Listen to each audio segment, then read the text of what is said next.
우리가 지난주에는 새로운 환상이 보이면서 시작되는 첫 번째 단락에 대해서 같이 나눴습니다. 7장은 세 개의 환상이 있습니다. 그 중에서 지난주는 첫 번째 환상을 우리가 보았죠. 첫 번째 환상에서는 네 가지 짐승이 나왔습니다. 네 가지 짐승 중에 가장 중요한 것은 네 번째 짐승입니다. 그 네 번째 짐승이 정말 무섭고 놀라웠죠. 네 번째 짐승으로부터 10개의 뿔이 나오죠. 그 다음에 10개의 뿔이 나온 후에 자그마한 한 뿔이 등장을 합니다. 그 작은 뿔이 뭐라 그랬습니까? 적그리스도. 종말의 마지막 시간에 교회와 성도들을 박해하고 하나님의 거룩한 이름을 대적하는 적그리스도를 상징하는 것이라고 이 작은 뿔이 그렇게 보인다고 우리에게 말씀을 나눴습니다. 그리고 고난의 기간이 있다 그랬잖아요. 한 때와 두 때, 반 때가 지나게 될 것이다. 그것이 첫 번째 환상의 내용입니다. 우리가 오늘 두 번째 환상을 보게 됩니다. 그런데 여러분, 오늘의 포인트는 여기입니다. 여러분들이 말씀을 오늘 들으면서 꼭 이 포인트가 중요한데요. 우리가 첫 번째 환상, 두 번째 환상 이 단락을 나눠서 그렇지 두 번째 환상이 첫 번째 환상이 끝난 다음에 두 번째 환상이 보이는 게 아닙니다. 동시에 보이는 거예요. 그러니까 오버랩 되는 거죠. 그것을 어떻게 알 수 있냐면 11절에 보면 그때 내가 작은 뿔이 말하는 큰 목소리로 말미암아 주목하여 보는 사이에 우리 첫 번째 환상이 작은 뿔이 나오잖아요. 근데 큰 소리로 말을 하고 있는데 작은 뿔이 두 번째 환상을 보면서 작은 뿔, 첫 번째 환상에 나타난 작은 뿔이 결말이 어떻게 되는지 같이 보이고 있다라는 것이죠. 그러니까 우리가 요즘에 텔레비전에서 그러니까 화면 분할이 될 때가 있잖아요. 위에가 보이고 밑에가 보이고 때로는 배후에서 보일 때가 있잖아요. 그런 것처럼 지금 두 번째 환상이 보이는데 첫 번째 환상이 끝난 다음에 이어서 보이는 것이 아니라 같이 보이는 거예요. 그것을 기억할 필요가 있는 것이죠. 그러니까 지금 다니엘이 두 현실을 동시에 보고 있는데 이것이 독립적인 게 아니에요. 동시에 보고 있어요. 그러니까 지금 하나는 위에서 하나는 아래에서 혹은 배후에서 이렇게 일어나고 있는 거죠. 아래에서는 어떤 일이 일어납니까? 날카롭고 무서운 네 가지 짐승이 사건이 일어나고 있고요. 하늘에서는 천상의 보좌가 보이고 있는 사건이 일어나고 있어요. 그러니까 지금 궁극적으로는 동시에 일어나는 거죠. 통합적으로 일어나는데 지금 다니엘은 두 가지 관점에서 이를 바라보고 있다는 것이 오늘 말씀의 포인트입니다. 그러니까 지금 다니엘이 분할된 화면에서 지난주는 아래쪽을 봤다 그러면 지금 위쪽을 바라보고 있다고 볼 수가 있는 것이죠. 이스라엘이 지금 네 가지 짐승으로 인해서 여러 가지 비극을 겪고 있었어요. 그렇죠? 그런데 그런 반면에 또한 하늘에서 천상이 보이고 있다는 것이 오늘 말씀의 포인트입니다. 그러면 구절을 볼까요? 내가 보니 왕자가 놓이고 애적부터 항상 계시니가 좌정하셨다는 거죠. 왕이 앉는 의자가 있어요. 그리고 애적부터 계시니가 보입니다. 왕의 보좌가 있는데 왕이 앉아 계세요. 무슨 말을 하고 싶은 걸까요? 여러분, 왕의 보좌가 있는데 왕이 안 계셔요. 그러면 어떤 뜻일까요? 왕이 통치를 하지 않고 있는 거죠. 그런데 왕이 앉는 의자에 왕이 계시다라는 것은 왕이 지금 효과적으로 통치를 진행하고 있다라는 것을 보여주고 있는 것이죠. 우리가 때때로 이렇잖아요. 하나님이 어디 계셔? 나의 삶에 개입하지 않으시는 것 같아. 이렇게 생각이 들 때가 있잖아요. 그런데 아까도 말씀드렸듯이 네 가지 짐승이 일어났다가 멸망하고 일어났다 멸망하는 것을 반복하고 있어요. 그런데 그런 과정에서 하늘을 봐요. 하늘을 보니까 다른 측면에서 하늘의 보좌가 보이는 것이죠. 근데 하나님께서 네 가지 짐승을 통해서 백성들이 어렵고 힘든 가운데 속에서도 하늘을 보니까 하나님께서 통치하고 계시다. 이것을 보여주고 있는 것이죠. 분할 장면으로 보여야 돼요. 자, 우리가 신앙생활하면서 제일 어려운 게 이거거든요. 이 세상만 우리는 보이거든요. 근데 하나님은 보이지 않고 믿음으로만 보이거든요. 믿음으로 보이는 것이 보여야 된다는 거죠. 지금 동시에 보여야 된다는 거죠. 이 땅도 보이고 저 하늘도 보이고 동시에 보여야지 우리가 신앙생활을 제대로 할 수 있음을 오늘 말씀은 이걸 포인트로 이야기하고 있는 것이죠. 그분이 어떻게 해요? 왕의 보좌에 앉아 계세요. 또 그분이 어떻게 합니까? 항상 예적부터 계셨다는 거죠. 그분이 예적부터 계셨다는 게 뭡니까? 신약으로 말하면 처음이고 나중이고 알파 오메가 되셨다라는 것이죠. 자, 하나님께서 왕의 보좌에 계시는데 항상 예적부터 계셨어요. 그 말은 뭐냐면 천지 만물을 만드실 때도 거기 계셨고, 지금 이스라엘 백성들이 고통당하고 있는데도 지금도 함께 계시고, 세상 끝에도 하나님이 여전히 통치하고 계시다라는 것을 예적부터 항상 계셨다라고 표현하고 있는 것입니다. 이스라엘 백성들이 나라를 잃어버렸어요. 포로됐습니다. 그래서 이사야서에 보면 이스라엘 백성들이 이렇게 얘기하죠. 하나님이 우리를 잊어버렸다. 하나님이 우리를 내다 파셨다. 대적들에게 파셨다라고 낙담하고 있는데, 다니엘은 이 환상 가운데 속에서 뭐라고 얘기하고 있냐면 지금 포로로 잡혀가고 있는데, 고통당하고 있는데 그 가운데 속에서 하늘 보좌를 보니까 하나님께서 여전히 통치하고 계시고 효과적으로 통치를 진행하고 계시다라는 것을 하나님 보좌를 통해서 우리에게 말씀하고 있는 것이죠. 그분은 어떻게 표현하고 있죠? 9절에 보면 그의 옷은 희기가 눈 같고 그의 머리털은 깨끗한 양의 털 같다. 옷의 희다는 거예요. 뭘 얘기할까요? 하나님이 진실하시고 정직하시고 거룩하시고 이것을 이야기하는 거죠. 사람은 정직하고 깨끗하다 그래도 그 안에 깊숙이 들어가면 거짓이 있죠. 하나님께서 흰 옷을 가지고 우리에게 뭘 말씀하냐면 하나님은 거룩하시고 진실하시고 정직하시고, 그렇죠? 또한 참되신 분이다라는 것을 옷을 가지고 표현하고 있는 거예요. 자, 그 다음에 두 번째는 머리털은 깨끗한 양의 털과 같습니다. 머리가 양의 털과 같다는 게 뭘까요? 머리가 하얗다는 거죠. 나이가 많다라는 거예요. 그러니까 나이와 연륜과 경륜을 이렇게 머리가 하얗다는 것을 통해서 나타나고 있는 것이죠. 젊은 사람들은요, 열정이 있죠. 참 좋습니다. 그렇지만 단점도 있죠. 좌충우돌하죠. 균형이 좀 없을 때가 있습니다. 서툴기가 쉽기도 하죠. 그런데 머리가 하얗다라는 것은 나이가 있기 때문에 경륜도 있고 실패도 없고 서툼도 없고, 이것을 머리가 하얗다라는 것을 통해서 우리에게 보여주고 있는 것이죠. 실패가 없는 원숙한 모습을 머리가 하얗다는 걸 통해서 우리에게 보여주고 있어요. 세상은요, 정치를 보면 항상 세대 교체를 얘기합니다. 저도요, 새벽 기도 때 저는 이렇게 보면 저희 교회도 점점 나이가 들어가더라고요. 그래서 성도님들한테 제가 새벽에 우리 교회 세대 교체를 위해서 기도해 주십시오. 젊은이들이 많이 올 수 있도록 기도해 주십시오라고 같이 기도를 부탁한 적이 있습니다.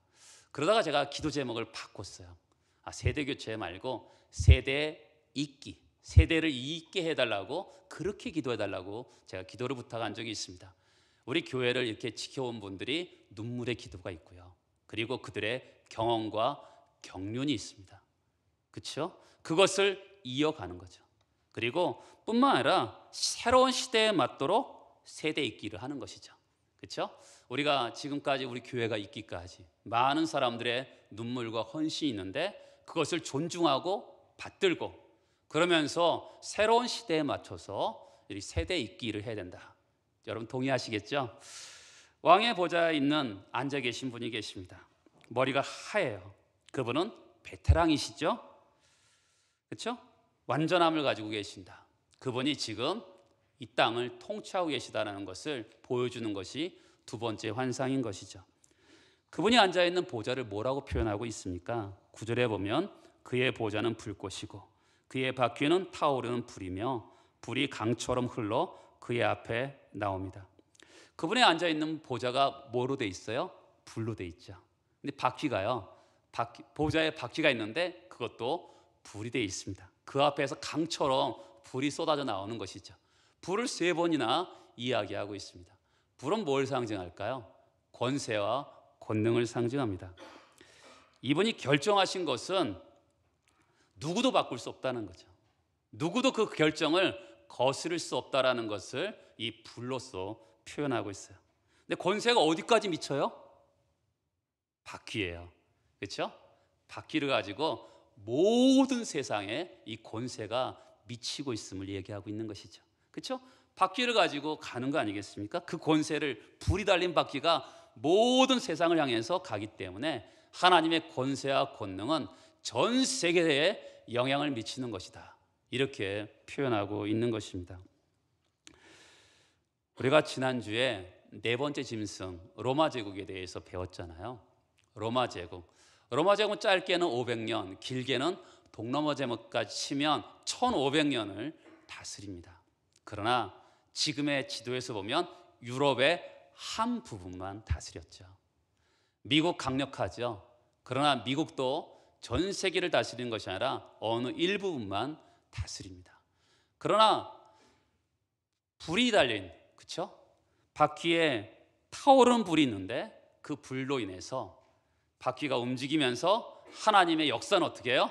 온 우주 만물에 이르기까지, 온 세계에 하나님의 그 계획과 하나님의 경영이 이루어짐을 이 바퀴를 통해서, 불에 있는 이 바퀴를 통해서 하나님의 온 세계를 다스림을 말씀하고 있는 것이죠. 또한 조금 더 보겠습니다. 10절 중반에 보면 그를 섬기는 자는 천천히요 그 앞에 모셔선 자는 만만이다.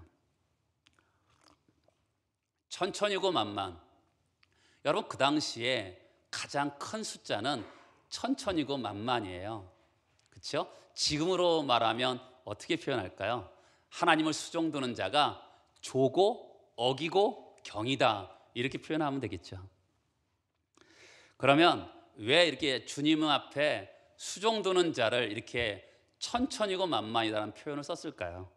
그것은 하나님이 말씀하시면 즉각적으로 집행하는 사람들이 이렇게 많다는 거죠.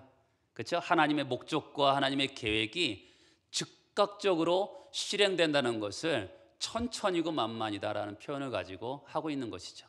저는 어렸을 때 내가 기도하면 전 세계 사람들이 기도하는데 하나님은 어떻게 다 응답을 하실까, 이렇게 생각한 적이 있었어요. 오늘 말씀을 통해서 걱정할 필요가 없겠죠. 천천히고 만만인데 하나님을 수종하는 자들이, 하나님이 이렇게 말만 하시면 즉각적으로 집행하는 사람들이 이렇게 많은데 뭘 걱정하겠습니까? 우리가 또 재미있게 보아야 될 하나가 있는데요. 그분의 보좌 앞에 뭐가 있어요? 10절에 보면 심판을 베푸는 책이 있어요. 아까 그랬잖아요. 네 가지 짐승, 제국들이 일어나고 제국들이 멸망하면서 그 힘이 있잖아요.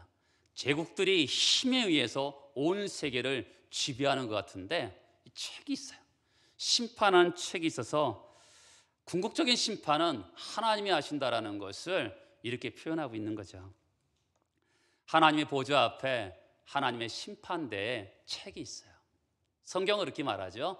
출애굽기에 보면 첫 번째 나오는 하나님의 책이 있다는 얘기가 나옵니다. 모세가 시내산에 올라가서 율법을 받기 위해서 올라가요.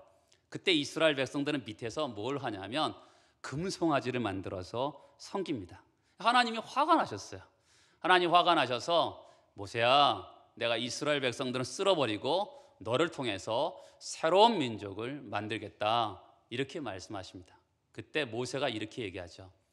하나님, 내 이름을 하나님이 기록하신 책에서 지워버릴지언정 저들을 살려주세요라고 기도해요.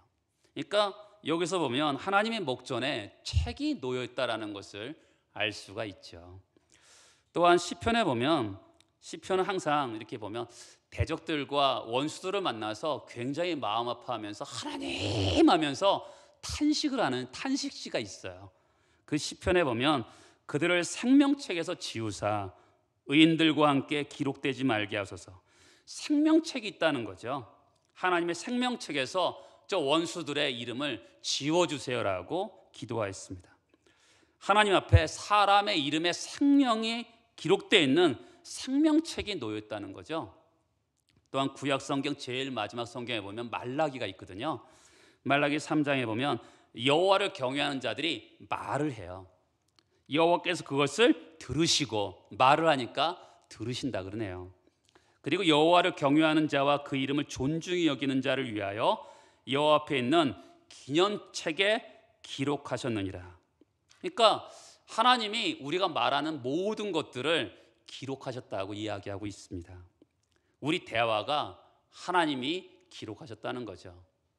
우리가 누가 중요한 사람이 말을 하면 수첩에다가 적잖아요. 근데 우리가 생각하는 하나님은 절대로 적을 필요가 있겠습니까? 그냥 다 기억하시는 분인데, 아마도 제가 보기에는 우리가 이해하기 쉽게 기록했다라고 아마 그렇게 표현하는 것 같습니다. 누가복음에 보면 제 아들을 짝을 지어서 전도를 하게 해요. 그때 제 아들이 예수 이름으로 복음을 전하는데 병자들이 낫네요. 귀신들이 내어 쫓김을 받습니다. 너무나 좋아서 예수님 앞에 자랑을 합니다. 예수님, 귀신들이 쫓겨나요. 병들이 낫습니다. 이렇게 자랑하니까 예수께서 뭐라고 말씀하시냐면, 귀신들이 너희에게 항복하는 것으로 기뻐하지 말고 너희 이름이 하늘에 기록된 것으로 기뻐하라.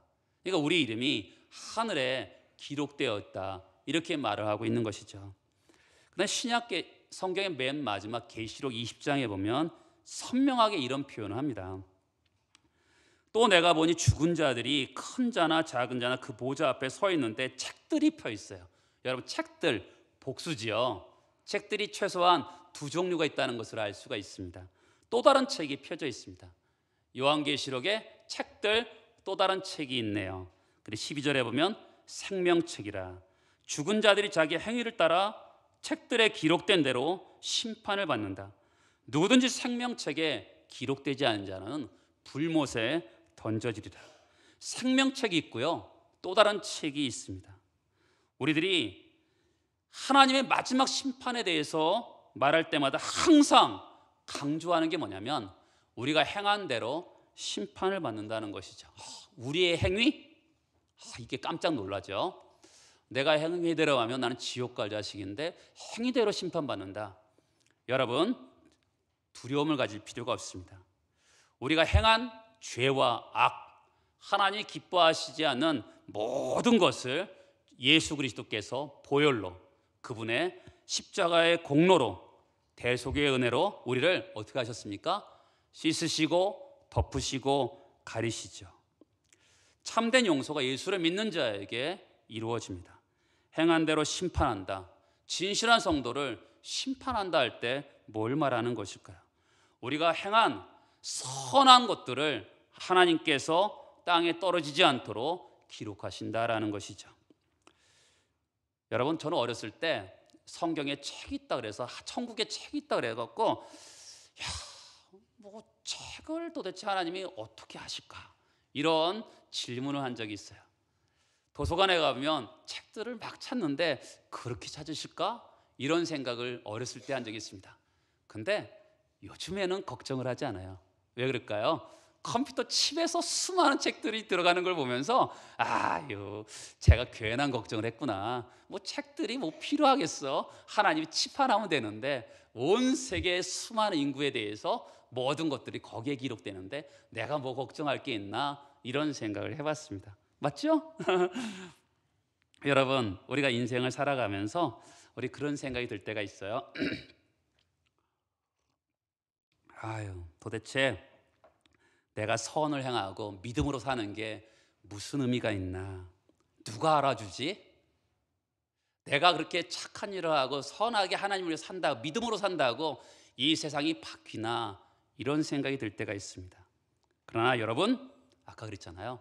기록하신다 그랬잖아요. 누가 알아주는 것이 아니라, 그렇죠? 믿음으로 내가 선한 일을 하면 살 때 하나님께서 그것을 반드시 기록하고 계시다라는 것을 기억하셨으면 참 좋겠습니다. 하나님께 기도했는데 하나님이 들어주지 않아요. 여러분, 그런 일은 절대 없어요. 우리가 기도했는데 하나님의 때와 하나님의 방법에 의해서 다르게 일하실 수는 있겠죠. 우리가 원하는 것 혹시 주시지 않을 수는 있어요. 근데 우리의 기도를 듣지 않으신다? 불가능하죠. 우리가 기도하는 것을, 우리 아까 말하는 것을 다 기록하신다 그랬잖아요. 우리의 기도는 땅에 떨어지지 않죠. 그리고 우리가 세상을 살아가면서 질고와 고통을 당합니다. 그렇죠? 세상 사람들이 이야기할 때 이야기를 들어보세요. 질고 고통 이야기보다는 좋은 얘기만 많이 합니다. 근데 실제적으로 우리가 삶을 살다 보면 눈물도 있고요, 고통도 있고 어려움도 있습니다. 마지막 날에 주님이 우리에게 하시는 일을 항상 성경은 이렇게 얘기하죠. 우리의 눈물을 닦아주신대요. 우리의 고통과 아픔을 하나님께서 기록하셨기 때문에 우리의 눈물을 닦아줄 수 있는 거죠. 저는 그날을 사모합니다. 이 땅에서 흘린 눈물 주님이 닦아주실 것을 사모하면서 저는 오늘도 살아갑니다. 시편에 보면 여호와여 내 눈물을 주의 병에 담으소서. 우리의 흘린 눈물을 주님이 외면하지 않으시고 병에 담으시는 것을 기대하고 있는 거죠. 한국교회 아픔이 뭘까요? 아까도 그랬잖아요. 우리가 살면서 이 땅만 보이거든요. 그렇죠? 저 천상이 같이 보여야 되는데 첫 번째 환상과 두 번째 환상이 동시에 보여야 되거든요. 분할 장면처럼 이 땅에서 삶을 보면서 이 땅에서 보는 눈이 있고 영적인 눈, 믿음의 눈으로 보여야 되는데 그렇지 못하다 보니까 우리가 낙심하고 절망할 때가 너무나 많습니다. 여러분, 우리 눈에는 뭐가 보여요? 이스라엘 백성들은 지금 짐승들에 의해서, 제국들에 의해서 포로로 끌려가서 고난을 받고 있어요. 그게 보이죠? 근데 또 다른 그림이 보여야 되죠. 왕의 보좌가 보여야 됩니다. 그분이 애적부터 항상 계셨고 지금도 효과적으로 통치하고 계시는 것이 보여야지만이 우리가 믿음으로 살 수 있는 거 아니겠습니까? 믿음이라는 게 뭐겠어요? 믿음이라는 것은 보지 못하는 것을 보는 눈이잖아요. 그렇죠? 믿음은 바라는 것들의 실상이고 보지 못하는 것들의 증거라 그랬잖아요.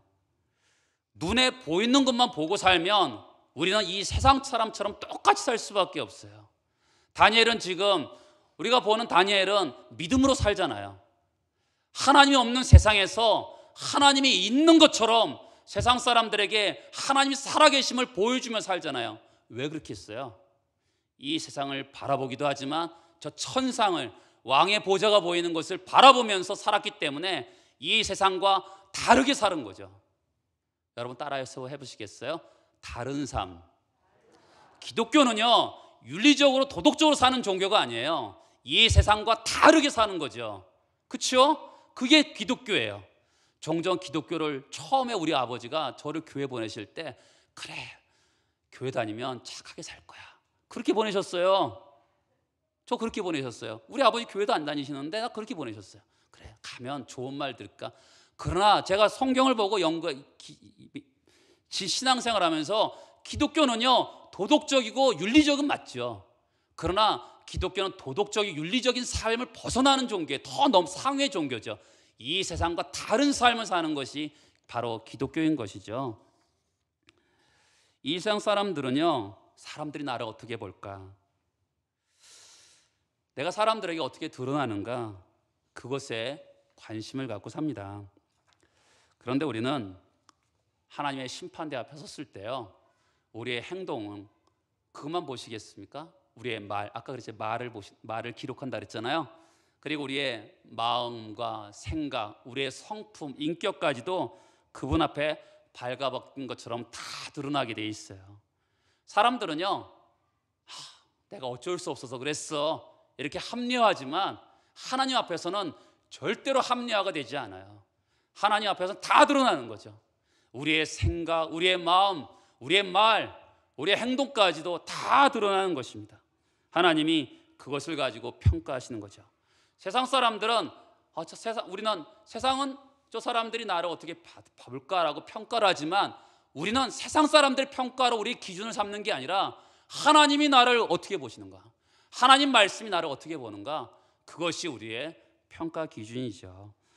히브리서 4장에 보면 만물이 벌거벗은 것 같이 드러나리라. 세상은 눈가림하죠. 어리석은 거죠. 근데 하나님 앞에는 절대로 눈가림이 되지 않아요. 하나님은 벌거벗은 것처럼 다 드러난다고 말씀하고 있는 거죠. 그러니까 사람들이 나를 어떻게 보는가, 이것이 우리 기준이 아니라 하나 벌거벗은 것처럼 다 드러나기 때문에 하나님이 나를 어떻게 생각하시는가? 이것이 우리의 기준이 되는 것이죠.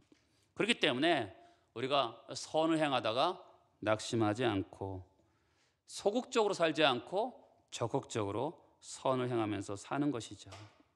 우리 중심이, 그렇죠? 우리 중심이 우리의 말과 행동과 우리의 생각이 포함되어, 그렇죠? 하나님 앞에서 있는 것처럼 우리가 부름받은 거죠. 그렇죠? 우리가 하나님 우리 부르셨잖아요. 어디서 살게 부르셨어요? 하나님 앞에서 살도록 부르신 것이죠.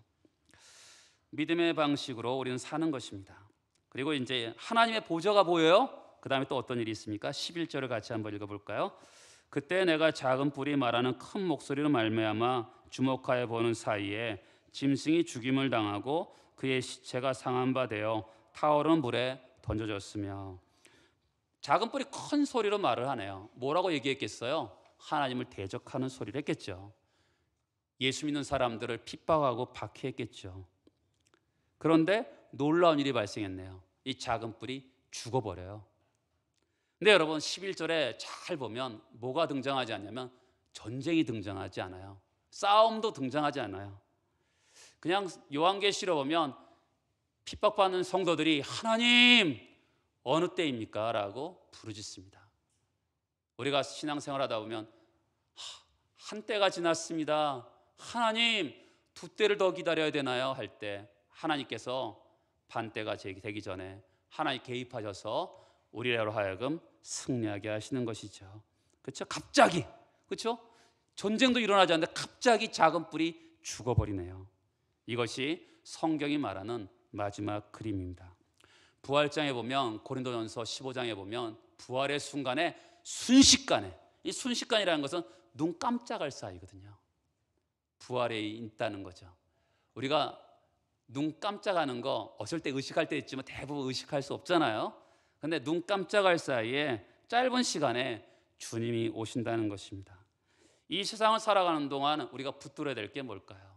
그것은 고난이 올 때 이대로 망하는 게 아닌가. 우리 그랬잖아요. 인생을 살다 고난을 당하면 이대로 망하는 게 아닌가. 염려되고 두려움이 오는데 분명한 게 뭐예요? 고난의 끝이 있다는 거죠. 그렇죠? 항상 우리는 기억해야 돼요. 나에게 있는 수많은 고난은 끝이 있다. 그것을 기억해야 돼요. 왜요? 하나님이 역사를 통치하고 계시잖아요.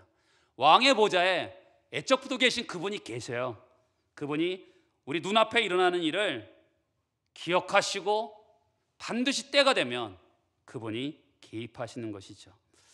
얼마나 어려움이 계속될까라고 염려할 때 한 때가 지나고 두 때가 지나는데 절망하지 말고 그분을 기대하고, 여러분 신앙생활에 제일 중요한 게 뭔지 아세요? 그분을 기다리는 거예요. 하나님을 기다리는 거죠. 하나님 어느 때까지입니까? 정말 기다리는 거죠. 누가 기다려요? 소망을 가진 사람이 기다리죠. 하나님이 정말 살아계시다고 믿는 사람들이 그 하나님의 역사를 기다리는 것이죠. 하나님이 반드시 우리 인생에 개입해 주시는 것이죠. 우리가 무엇을 또 배울까요? 눈에 보이는 것이 전부가 아니죠. 믿음의 사람들은 세상 사람들이 보는 것만 보는 것이 아니라 세상 사람들이 보지 못하는 것을 보는 것이죠. 여러분 지금 모세가 살았던 시대나 지금이나 똑같은 세상의 가치가 뭐예요? 돈입니다. 신분이고 지위입니다. 그런데 모세는 사람들이 보지 못하는 것을 봤잖아요. 하나님 보좌가 있는 하나님 도성을 바라보니까 이스라엘 백성들과 고난받기를 즐거워하죠. 왜요? 여러분 세상은 세상처럼 살아야 되지 않겠어요? 세상처럼 잘 살고 높은 지위 갖고 그래야 되지 않겠습니까? 그게 세상의 삶 아닙니까? 세상의 방식 아니겠습니까? 그런데 다른 것을 보는 거죠. 두 번째 환상, 하나님의 왕자에 하나님이 앉아 계시는 것을 보는 거예요. 그분이 통치하시는 것이 보이고 그분이 다스리는 것을 보이고 때가 되면 그분이 개입하셔서 고난과 환난을 끝내실 때가 보이죠. 그러면 어떻게 되겠어요? 그러면 다른 삶을 살게 되는 것이죠. 도덕적으로 조금 더 착한 삶이 아니고 정말 다른 삶을 사는 것입니다. 아브라함이 본토 친척 아버지 집을 떠나요. 왜 그렇습니까? 받기 때문에. 그렇죠? 다른 것을 봤기 때문에 그런 것이죠. 세상의 가치만 쫓아가는 것이 아니라 믿음으로 성도답게 사는 것이 중요하죠. 여러분, 믿음으로 성도답게 사는 게 뭘까요? 그것은 보는 거예요. 믿음의 눈으로 하나님의 왕자를 보는 것이죠. 다른 것이 보여야지만이 다르게 살아갈 수 있어요. 세상만 보이는데 그러면 세상 사람들하고 똑같이 살 수밖에 없는 것이죠. 그런데 믿음이라는 게 뭡니까? 하나님을 보는 거죠. 하나님 약속의 말씀을 보는 거 아니겠습니까? 그 약속의 말씀을 보는 사람만이 이 세상에서 다르게 살아가는 것이죠. 짐승들이 일어나고 있어요. 그렇죠? 그렇죠? 짐승들이 일어났다가 멸망했다, 일어났다가 멸망할 때 그 가운데 속에서 그 배후에 하나님의 보좌가 있는 것이죠. 작은 뿔이 큰 소리 치잖아요. 하나님을 대적하고 교회를 핍박하죠. 그럼에도 불구하고 하나님은 여전히 통치하고 계시죠. 그것이 보여야지만이 이 패역한 시대에 믿음으로 이 세상을 살아갈 수 있게 되는 것입니다. 여러분, 왕의 보좌에 계신 그분이 지금도 다스리는 줄 알고 낙심하지 않고 선을 행하는 여러분 되시길 축복합니다. 여러분의 이름과 여러분의 행동과 여러분이 하는 말이 하나님의 책에 기록된 줄을 알고 복되고 영광스러운 삶을 살아내는 여러분 되시기를 축복합니다. 같이 기도하도록 하겠습니다.